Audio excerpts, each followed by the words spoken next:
मला सांगा बरं, कोणाकोणाला वाटाणा भात आवडतं? मला तर खूप आवडतं आणि आता वाटाण्याचं सीझन आहे, तर वाटाणा भात रोज हे होणारच.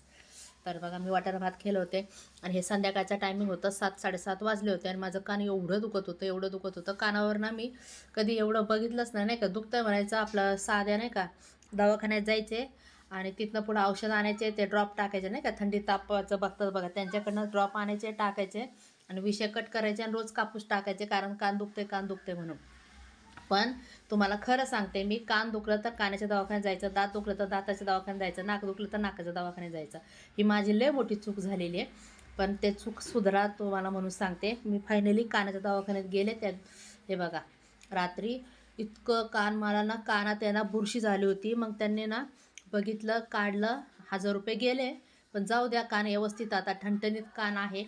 तर कान व्यवस्थित वगैरे दाखवून त्याच्यानंतर आम्ही येता येता, मग शनिवार होता ना, हनुमान मंदिरात गेलो. हनुमान मंदिराचं दर्शन घेतलं, हे पाहू शकता तुम्ही. पण तुम्हाला खरं सांगते मी, कधी पण असं हलगर्जीपणा करू नका, कारण मी केले, जाऊ दे जाऊ दे नाही का, आणायचे आपलं आणि टाकायचं. ड्रॉप राहिलं की द्यायचं सोडून. मी म्हणायचे मला सर्दी होती हमेशा, त्यासाठी कान दुखतं का म्हणून. पण तो मांडलेला माझा हा भाव आहे.